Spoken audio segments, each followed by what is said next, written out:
Hello दोस्तों, अंतरिक्ष को लेकर हमारे मन में कई सवाल उठते रहते हैं कि क्या धरती के बाहर भी जीवन है।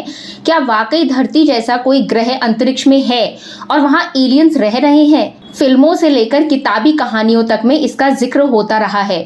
अब सोचिए कि अगर कोई अंतरिक्ष में इंसान फंस जाए या फिर अंतरिक्ष में किसी इंसान की मौत हो जाए तो उसके शरीर का क्या होगा। नासा ने इस पर डिटेल जानकारी दी है, तो चलिए जानते हैं। इसमें कोई संदेह नहीं है दोस्तों कि मनुष्य को अंतरिक्ष में भेजना एक असाधारण रूप से कठिन और खतरनाक काम है। मानव का अंतरिक्ष से संबंध की बात करें तो करीब 8 दशक पहले इंसान ने पहली बार धरती के बाहर पैर रखा था।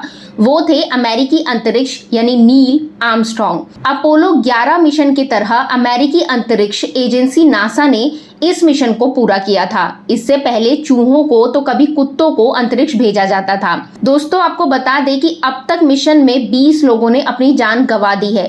अंतरिक्ष मिशन में अभी तक तमाम प्रयोगों में 20 लोग मारे जा चुके हैं। 1986 से 2003 की नासा अंतरिक्ष शटल त्रासदी में 14, 1971 के सोयूज 11 मिशन के दौरान 3 अंतरिक्ष यात्री और 1967 में अपोलो 1 लॉन्च पैड की आग लगने से 3 अंतरिक्ष यात्रियों की मौत हुई थी। दोस्तों नासा की योजना है कि 2025 में चंद्रमा पर एक दल और अगले दशक में मंगल ग्रह पर अंतरिक्ष यात्रियों को भेजेगा। जैसे जैसे अंतरिक्ष की यात्रा आम होती जा रही है वैसे वैसे ये संभावना भी बढ़ती जा रही है कि अगर अंतरिक्ष में कोई इंसान फंस जाता है या फिर रास्ते में उसकी मौत हो जाती है तो उसके शरीर का क्या होगा। तो चलिए सबसे पहले समझते हैं कि चांद या पृथ्वी की कक्षा में मौत हो जाए तो क्या हो। यदि कोई इंसान मिशन के दौरान पृथ्वी की कक्षा में मर जाता है तो चालक दल कुछ घंटों के भीतर एक कैप्सूल में शरीर को पृथ्वी पर वापस ला सकता है।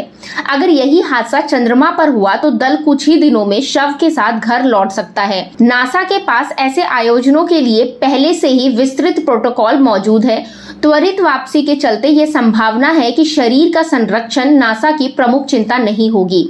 इसके बजाय नंबर 1 प्राथमिकता ये सुनिश्चित करना होगा कि शेष दल सुरक्षित रूप से पृथ्वी पर लौट आए। तो चलिए अब जानते हैं मंगल ग्रह के बारे में। दोस्तों यदि मंगल ग्रह की 300 मिलियन मील की यात्रा के दौरान किसी अंतरिक्ष यात्री की मृत्यु हो जाए तो चीजें अलग होंगी।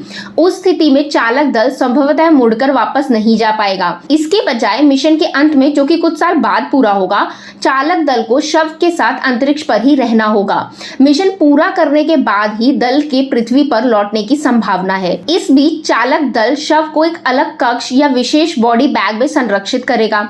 अंतरिक्ष यान के अंदर स्थिर तापमान और आर्द्रता संधारित रूप से शरीर को संरक्षित करने में मदद करेगी।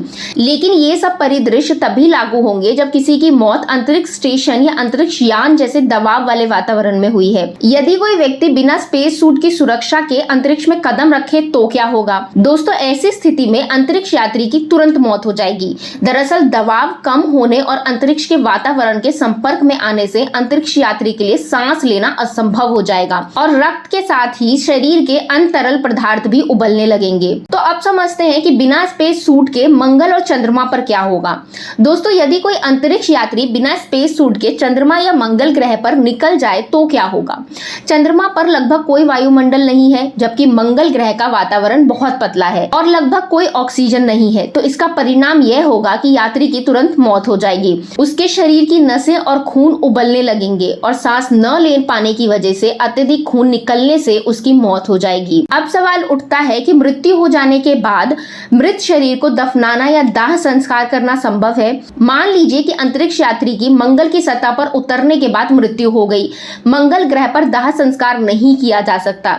इसके लिए बहुत अधिक ऊर्जा की आवश्यकता होगी। इसके अलावा किसी इंसान को जमीन के अंदर दफनाना भी सुरक्षित नहीं है। शरीर से बैक्टीरिया और अन्य जीव मंगल ग्रह की सतह को दूषित कर सकते हैं। इसके बजाय चालक दल शव को एक विशेष बॉडी बैग में तब तक सुरक्षित रखेगा जब तक कि उसे पृथ्वी पर वापस नहीं लाया जा सके। तो दोस्तों आपका क्या कहना है इस पे, अपनी राय हमें कॉमेंट के जरिए जरूर बताएं। साथ ही वीडियो को लाइक करें, शेयर करें और चैनल को सब्सक्राइब करना बिल्कुल भी ना भूलें। Thank you.